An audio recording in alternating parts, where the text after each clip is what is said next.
Hello everyone. So my name is Brianna Cheslon. The date is May 16th, 2020. I touched base a little bit on all three cases. So I'll just go ahead and get into it. For case number 1, the case was a newborn girl appeared normal at birth, but within 24 hours she developed lethargy, hypothermia, and apnea. The attending physician suspects a metabolic disorder and orders a panel of labs. And you'll have to excuse my dog. She's just a puppy. She's in the background making all kinds of noise. Which diagnostic would be the best to distinguish between a urea cycle disorder and a disorder in beta oxidation?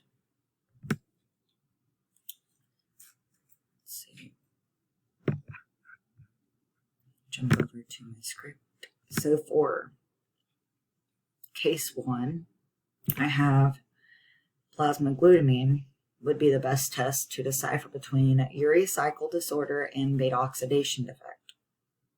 Glutamine is actually non-toxic and is not essential, even though it is part of the detoxification process and transports ammonia.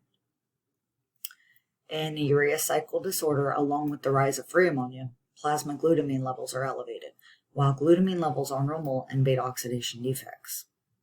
This case is relevant with ornithine transcarbamylase deficiency, which is an X-linked recessive urea cycle disorder characterized by severe disease in affected boys with very high serum ammonia levels, whereas affected girls with the disease-causing mutation of one of the X chromosomes may develop hyperammonemia, lethargy, and apnea-like features. Due to an OTC deficiency, the phosphate gathers in the mitochondria and then gets out into the cytoplasm, and then goes into pyrimidine synthesis, and that itself leads to an elevated level of the acid inside of the urine. These elevated acid levels can aid in determining the OTC from carbamoyl phosphate synthetase 1 deficiency. So my best guess is that the OTC is at hand, and the least likely determination would be the carbamoyl phosphate synthetase 1. I have provided my sources, citations. So moving on to case 2. A 4-day-old infant is being followed in your clinic. Her birth weight was 5.9 pounds, and the pregnancy and birth were normal. Let's see. So she had an elevated phenylalanine level. As a consequence of this presentation, which amino acid may become essential? They provided a graph and everything in comparison for patient A and patient B. So for case 2, I wrote, with the initial step in the metabolism is transforming phenylalanine to tyrosine, with the tetrahydrobiopterin being the carrier. Phenylketonuria is caused by deficiency of the enzyme phenylalanine hydroxylase. Elevated levels can rarely be caused by deficiency of the cofactor tetrahydrobiopterin. Tyrosine is seen as non-essential because it is synthesized from phenylalanine in the body. This being said, it is not synthesized in cases where there is a deficiency of the hydroxylase, so it would then become essential with phenylketonuria.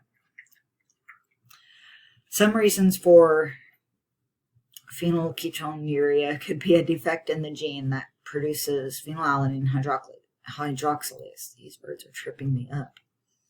When the phenylketones are elevated, some explanations could be the dihydrobiopterin reductase deficiency. Y'all feel free to correct me because I know I'm butchering all of these words. These can be reason for elevated phenylalanine within the blood. It builds up in tissues and causes seizures, body odor, and mental retardation.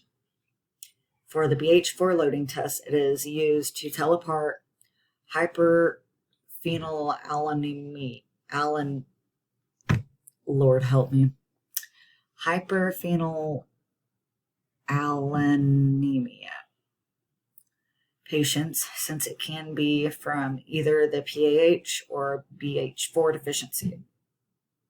Although with BH4 deficiency patients, the PAH deficiency is commonly seen as well. In many cases, as a solid normal treatment, BH4 can be supplemented sufficiently. With patient A, the phenylalanine levels are increasing alongside with BH4 being so it is most likely because of PAH being absent and deficient. In patient B, the phenylalanine levels decreased dramatically after BH4 was given. So that means that the levels of phenylalanine decreased due to the conversion to tyrosine being adequate. And again, I've provided my sources and citations. And for the last case, case 3, a 47-year-old man presents with severe pain in his right great toe. He is unable to bear weight on his right foot, and there is no apparent trauma. He reports the pain started last night and continued to increase in severity. Based on his physical exam and laboratory findings, he is diagnosed with gout. Gout can be caused by several different mechanisms, and blood samples are drawn, and urinalysis is performed. The results from this individual are listed below. And it asks, what is the best explanation for the presentation of gout in this individual? And please explain why the other choices are not consistent. So the options were overproduction of purines, decreased salvage of purines, and decreased urinary excretion of uric acid. So for number 3, I have as follows. The decreased output of urine has caused the gout since the uric acid was not excreted. Gout is a systemic disease developed due to excess deposition of crystals of monosodium urate in tissues. When the uric acid concentration in serum reaches above a threshold value, then they start forming uric acid crystals. A high majority of gout cases tend to be from not excreting enough uric acid.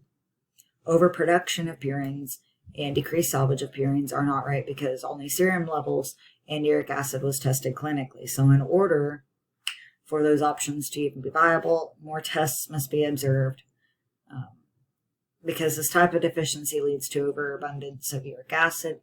It is linked to X-linked genetic disorders, so family history could help in determining this factor. Also, a test for over-intake of purine-rich diets would help. And there are underlying reasons such as inflammation, chemotherapy, presence of malignancies could be reason too. So previous patient history is extremely important to help determine the underlying reasons to help better diagnose. The diet plays a huge role because in sugary foods and drinks, the fructose causes an increase in uric acid, as well as purine-rich foods such as pork, beef, fish, and seafood. Important dietary changes must be made, and vitamin C is a great option to add in the diet, as it induced renal excretion of the uric acid. So adding in vitamin C can be very helpful. Foods and supplements with vitamin C to help regulate the uric acid levels and would overall aid to prevent gout from occurring. And again, I provided my sources and cited them. So yeah, thanks for bearing with me through butchering so many words. Apologize for my dog in the background making so much noise, but I hope you guys at least learned a little bit of something that you may have not already discovered with these cases, and thank you for watching.